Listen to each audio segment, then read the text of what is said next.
She's from the Bronx. She's incredible, and it is my honor to bring up Ada Rojas. Thank you so much. What's good, Dallas? This is my second time here, and every time I come to Texas, I learn something new. I meet some really dope people. So thank you so much for having me, Latin Wealth Summit. And I'm so excited to chat a little bit with you guys about my journey the last 15 years online. I have a little presentation. We don't have a bigger screen, but no worries. I'm really just going to use this to kind of guide us through today. So I'll be discussing how I went from content creator to profitable business owner. Do I have any content creators in the room? Okay. Have any business owners who are to make, yeah, so perfect. So hopefully today's presentation is going to tap into a little bit of that for you all. So my name is Ada Rojas. I'm a Afro-Latina content creator turned social entrepreneur. I am the co-founder of Botanica Beauty and the founder of Vecina Couture. I'm going to get into that journey. I do want to let you guys know that I'm wrapping 15 years of my life in 13 slides. So I want to leave enough time for questions at the end so that you guys can ask me what, is most pressing, because I've had a hell of a journey. So just keep that in mind. And also the comparison, y'all, this is 15 years, 15, almost 16. I was on social media before Instagram was even created. I remember when Instagram came out and being oh my God, let me post my blog post on this so I can reach more people. So just keep that in mind too when you're dang, but I've been online for 5 years and she did 15 years, okay? My current focus is herbalism. I'm actually an herbalist, and I'll tell you guys about that too, and my business coaching. And today's journey, we're really gonna get into how I was able to transform so many of my passions and create profitable businesses from them. Because that's the thing, I feel like I'm really known as the pivot queen. People be like, how is it that she's been able to do business after business, success after success? And it's very authentic, it's very who she is. It doesn't feel like she's just hopping on trends. It's very her, and I'm making money. So that's what we're going to get into. So how did I start? My content creator phase. Here's a screenshot of my website back in the day. I started a blog in 2009 called gypsyinthecity.com. Why? Because to travel. And I was and also I have really curly hair. I have it back now, but people would always stop me in the street and be like, oh my God, I love your curly hair. Cause I was always natural, because my mom couldn't afford to send me to the hair salon to get my hair straightened like my friends, cause I'm one of 6 children. Okay. So I had to learn how to embrace my curly hair before there was even products for us available. So people would always stop me and ask me, oh, I love your makeup, or I love your hair. What products are you using? And I'm like, well, if I put it on the internet, then I don't have to keep telling people. I could just send. I used to love reading blogs, but I would always, most of the people that were online at that time blogging about style and fashion and beauty were white women. And I'm like, I don't see anyone that looks like us on the internet, but I see them every day, every time I leave my house in the Heights. So what about if I kind of represented for us and put that information out there? So that's how I started. I would blog. No one was reading none of my shit. Sorry, I like to curse a little bit. No one was reading any of my stuff. But over time, people will start leaving comments, and I'm like, oh my God, other people are actually reading this. This is crazy. So in 2010, when so I was blogging. I did have a YouTube channel at the time as well, and I was doing natural hair tutorials because that was another thing. The natural hair community was really big for African American women, but nobody was talking to Black Latinas. Nobody was talking to the Black girls that speak Spanish. So I was like, oh, that's me. Let me review products too. So that's how I started. And so I was on YouTube, I was blogging, and then Instagram rolled around. I will never forget. Do y'all remember when Instagram was only for people who had iPhones? Wasn't that crazy? And here we are. So I was like, okay, I'm going to use this to post about my blog stuff and reach a bigger audience. So that's how I was using Instagram at the time. So what did I do? Right away, I niched down. I was on other women that looked like me. I wasn't trying to speak to everybody. I wasn't trying to, I am now. My blog, I was trying to speak proper. I wasn't trying to do the most. It was if I'm sending you a text message, that's how my blog posts were. But at the time, I was also going to school for public relations and advertising. So that's what I majored in with a minor in economics. So everything that I was learning in school about how to be a better writer and communicator, I was applying it to my blog. And I'll never forget, in my public relations writing class, we had to do an assignment on writing a blog post. And I was so hyped because I was like, I don't got to do homework today. I would just print out one of my blog posts and bring it to class. So that's how my teacher found out that I had a blog. And then little by little, things started taking off. So at the time, like, it's crazy being in school and studying media and then seeing media change and how social media was impacting the actual media industry, because then multicultural became a thing. And all of a sudden, brands had money to give to the multicultural departments. And so L'Oreal, actually my first ever sponsored campaign was with Coca-Cola, and it was for the Hispanic Heritage Foundation. And they wanted to pay me $200 to talk about a scholarship for the Hispanic community. I went to school with a 4-year scholarship. So I was like, yes, this is very aligned. And I couldn't believe that they wanted to pay me to talk about the scholarship. So that was my first sponsored blog post. My second one was L'Oreal sent me product, and they wanted me to do and I was like, y'all want to send me product and y'all want to pay me to I couldn't believe it. I thought they were crazy. I'm like, I do this for fun. I'll do this for free. Like, why do y'all want to pay me? I did not understand. Like, I just could not believe it, but I'll take the money, right? So that's how I started. And then I think by the time I graduated college, I had already been featured in Cosmo for Latina, like a whole 2-page spread. Rihanna's hairstylist did my hair for the photo shoot. Like, a celebrity makeup artist doing my makeup. And my professor at the time, I remember going to his office. I'm like, I need you to help me with my resume. And I told him about my blog, and he's like, wait, you've been featured in a magazine? He's like, do you understand? Like, this could be your career. And I'm like, what are you talking about? Like, no, like, I need to do my PR internship. I need to go here. And so he was the one that really made me see what I was doing was something that it wasn't just a hobby. Because remember, blogging wasn't a thing. Like, influencing wasn't a thing. I didn't know what the hell I was doing. I was just having fun online. You know, I didn't think that I could make this a career. So he was the one that really kind of saw something in me that I hadn't seen. And that really kind of pushed me to start to see this, like, is this a business? Can I make more money? Like, how do I do this, right? So I was doing that since 2009. And really the key to my success was that I was authentic, I was showing up as myself, and I was embracing my roots and talking about my culture. And obviously people started finding me and really identifying with that. And I was also sharing my life journey, you know, online. Like, the way that I build my personal brand, these are the elements that really made me, and still to this day are part of my personal brand. I had a unique voice. So I was really using my platform to empower Afro-Latinas through culture, confidence, and community. I had a very consistent aesthetic. And when I mean aesthetic, I'm not talking about oh, I always use the same filter on my thing. I'm talking about vibes. Like, what were my vibes? My vibes were that I was I'm very energetic. Like, you could feel my energy. Like, I'm very bubbly. Like, I'm that girl. I'm that friend of yours that is your biggest cheerleader. Like, I'm very extroverted, but then I have my moments where I'm like, no me jodan. Like, you know, I'm very introverted. I'm very all about being Dominican. Like, I'm very Dominican from New York, very Dominican from the Bronx. Like, that is who I am. So I brought that to my online platform. You know, I'm very cultural. I'm very inclusive. It's you could sit here. Like, I'm not a mean girl. It's you can sit with us. And I was always about that. And even with my platform, I'm it's not about me. I feel like my community was made up of a lot of dope women that were similar to me. And I'm I want y'all to meet each other. Like, we're all really dope. So I would always have events. Like, I love the internet, but I'm really I'm a people person. So I would always have events to bring us together. So I would have natural hair meetups uptown in New York. Nobody was doing that at that time. That wasn't a thing. And so I would just, if 5 people showed up, 10 people showed up, 20 people showed up. One time I had a huge event where 100 people showed up, and everybody in Washington Heights was where the hell did all these curly hair girls come from? People didn't know what to do. And it was we was in there. Here's a picture actually from that event. So, you know, I was building a community of vecinas and beauty fashion enthusiasts. So my community started calling themselves vecinas. And this came from, if you don't speak Spanish, that means neighbor in English. This came from because one of, someone had sent me a story, and they were like, yo, I love watching your stories. It just feels like I'm checking in on my vecina. Let me see what my vecina is doing. Let me see. And I was like, oh, I love that. And I was like, I really feel like y'all are my vecinas.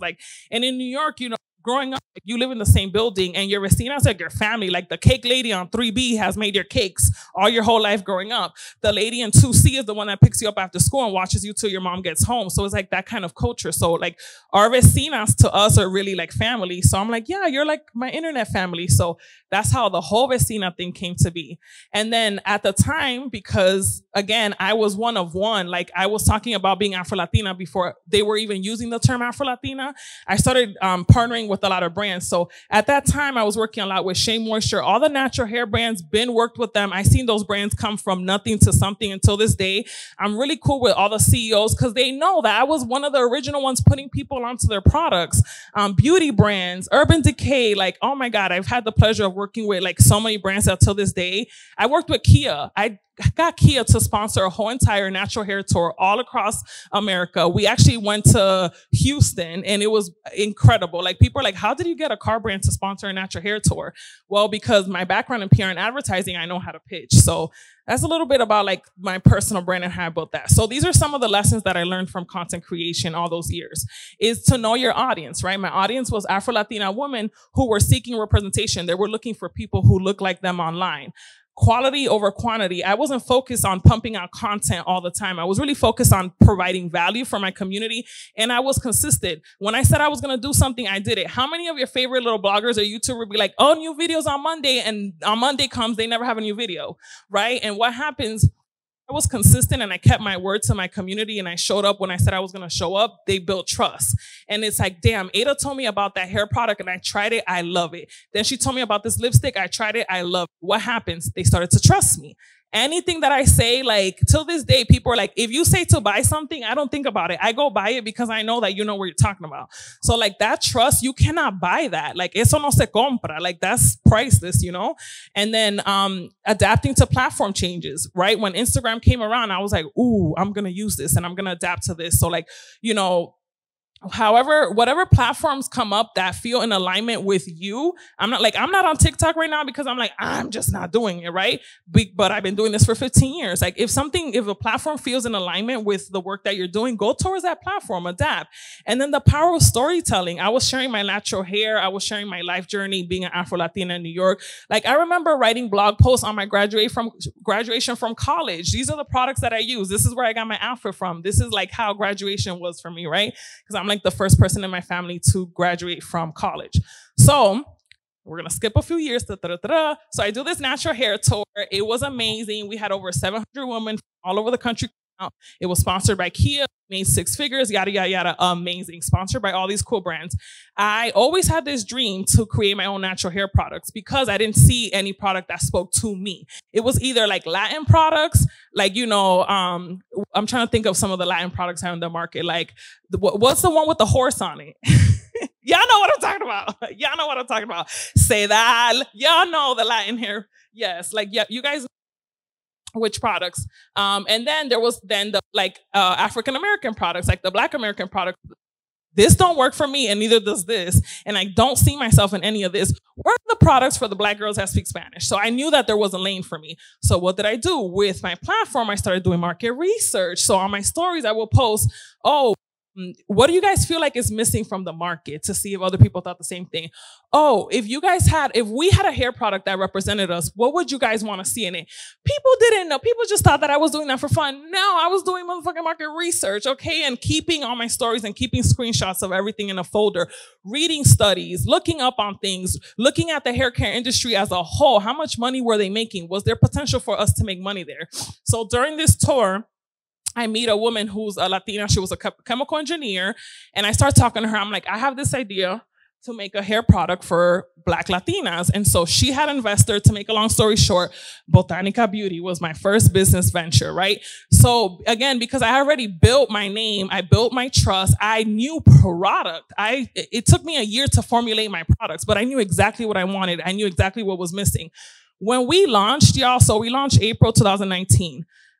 By the fall, we were in Walmart and Target that same year. Like we launched in April. I was in May at Target headquarters having a meeting with the Target people. And I remember I had a presentation just like this, and I showed them my community. By the way, y'all, I have like under 50,000 followers on Instagram.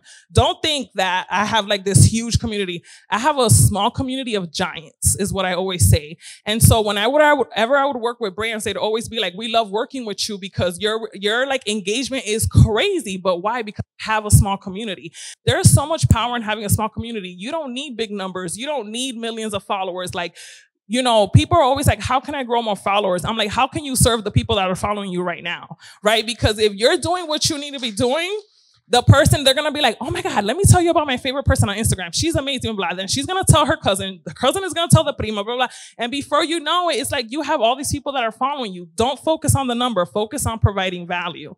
So sorry, I'm talking a little fast because I'm trying to get through. Like there's so much. I'm not even halfway.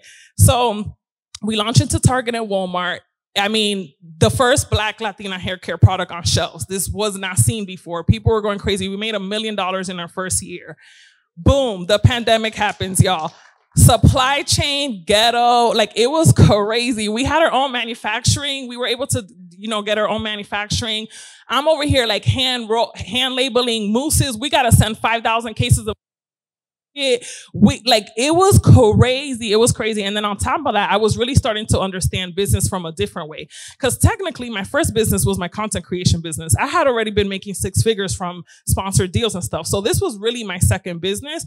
And I really started to understand business at a different level. Now you're dealing with brands. We're dealing with having to send 7,000 SKUs to Target and Walmart. You're dealing with operations. This is like a different level. And I really started to understand business. It was like getting my MBA. And I started to understand too what I look for in business partnerships. And I started to realize that my business partner and I were not aligned. So what do? Do I stay here? Because the bag is good, right? Like my picture is on end caps in Target during Hispanic Heritage Month. Like me, this little girl from the Bronx.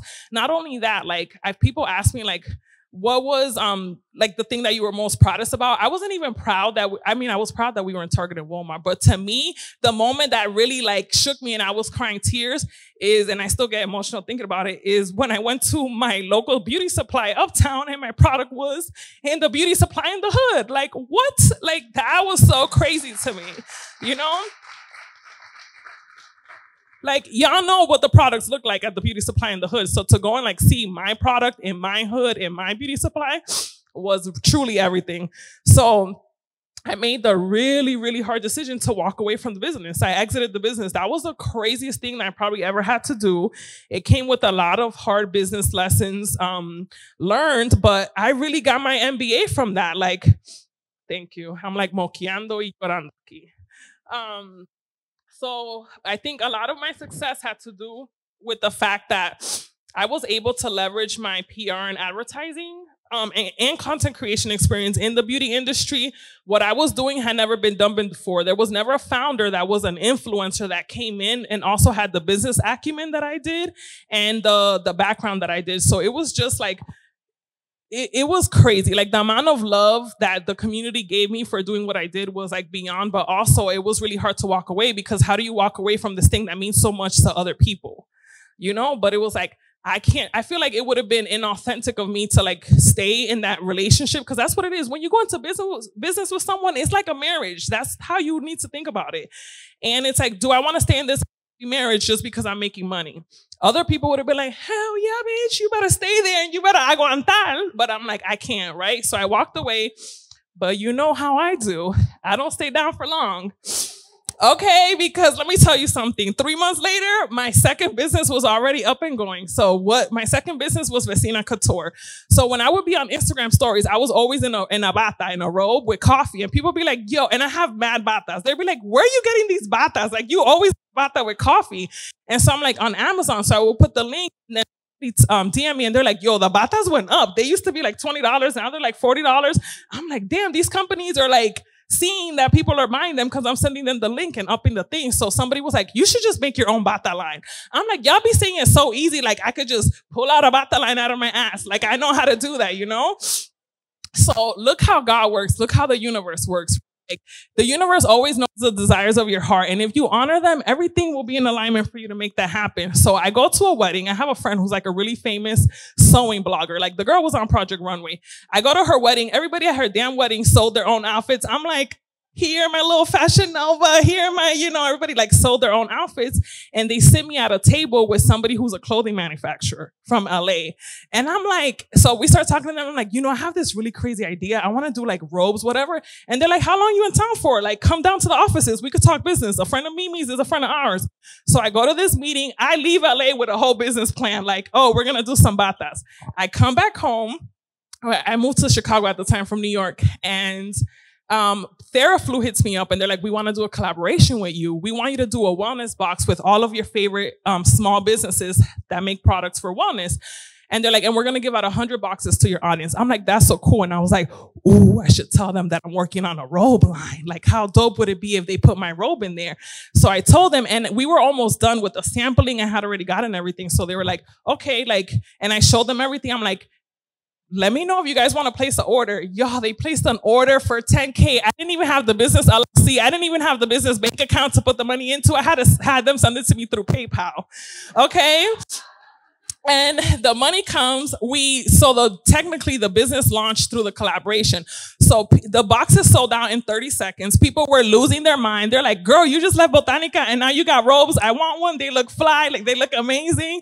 So, Emily here, the marketing genius, I was like, okay, she had worked with me on Botanica, and that was another reason why we were so freaking successful, because come on, 2 girls from the Bronx, like, we out here, like, And I actually met Emily through Instagram. So the power of social media too, to connect with like-minded people. And so, I'm like, Emily, you got to help me with Vecina. So what we did was we launched the brand through that collaboration, but we took a year to build the community. So the actual product, I didn't sell anything for a whole year. We took a whole year just to build the community online of that business.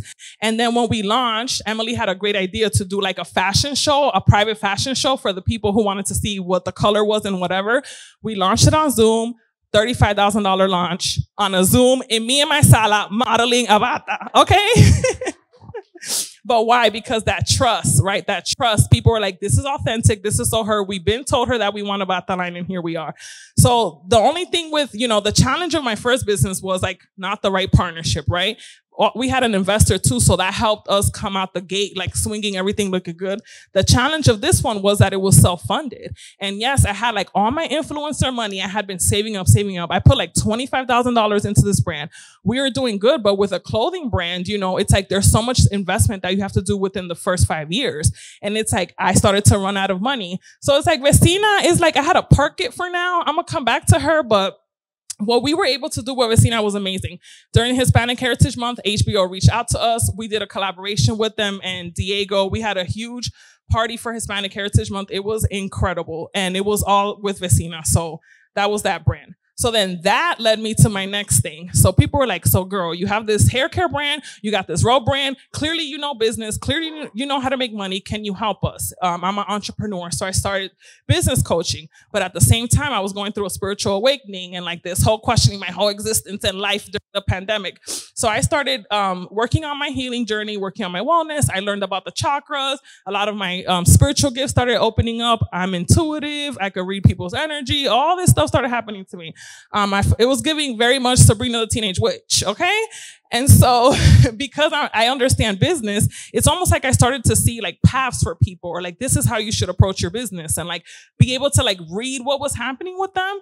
So I was like, the more that I started working on my healing journey, the more money I started to make, but then I was working less. And I'm like, I think I'm onto something.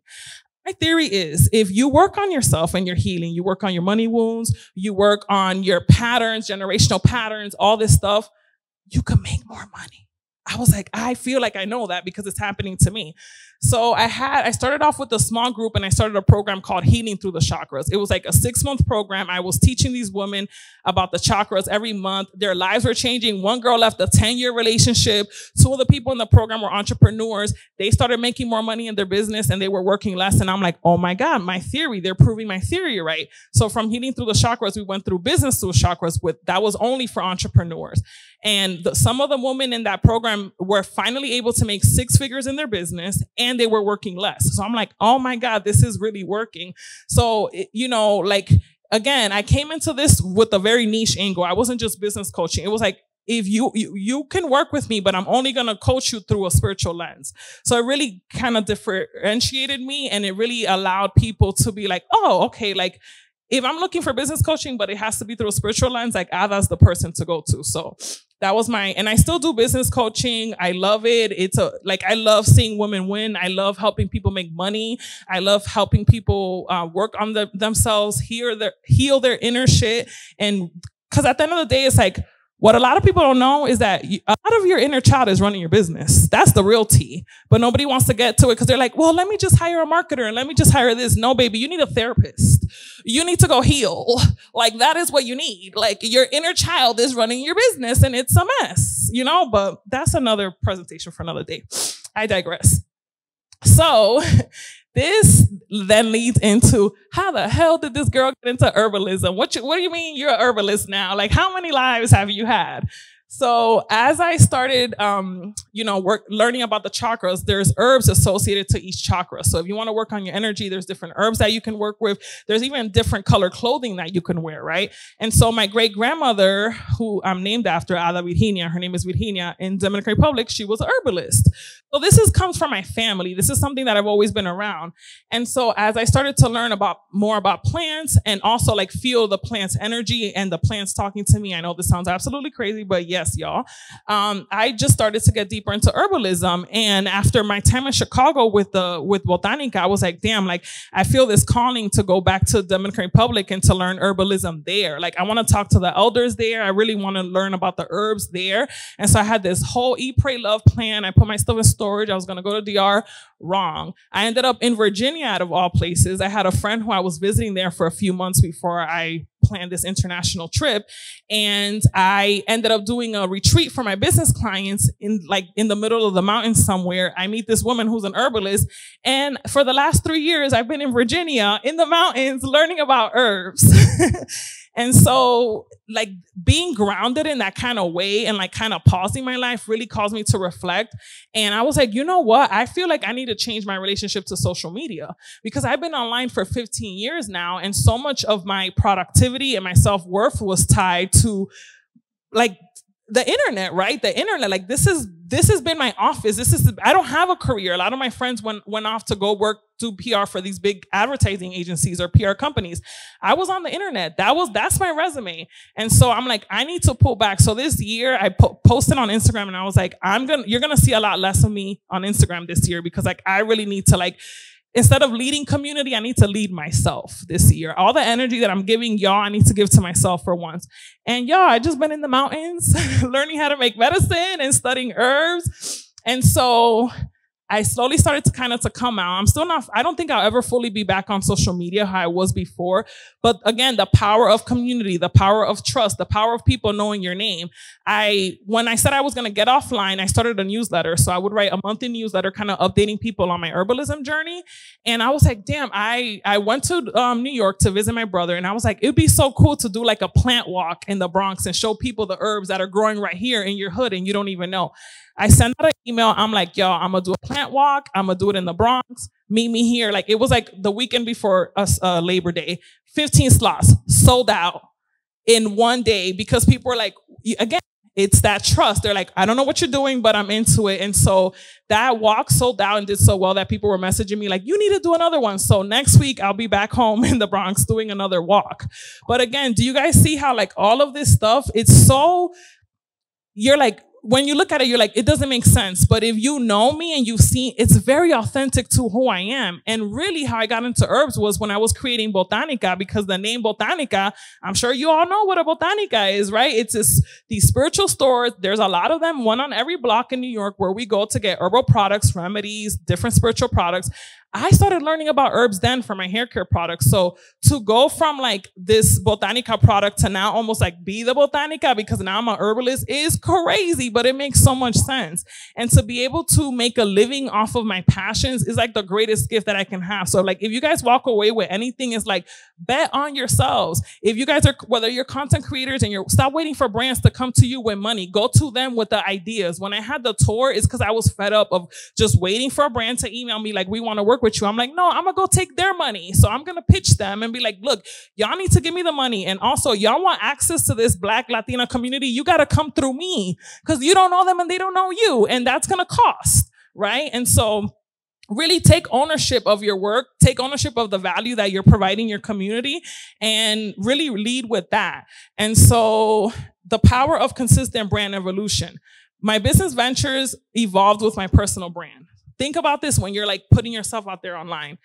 The importance of authenticity and brand development. Everything that I do is authentic to who I am. Like, no one is ever going to be like, Ada's doing, if I want to stop being an herbalist and tomorrow I want to open up a nail shop, guess what? It's very authentic because I love getting my nails done. I don't got them done right now, but trust, like, that's a part of my brand and people know that, you know? There's a lot of trust that happens when you start from your personal brand. Looking back now, I did my time. I don't think if I were to build businesses moving forward, I wouldn't want it to be so closely tied to my personal brand. But the cheat code is that if you want to really get your brand ahead, start infusing your personal brand in there at the beginning. Why? Because it's really a cheat code to build that trust from the beginning.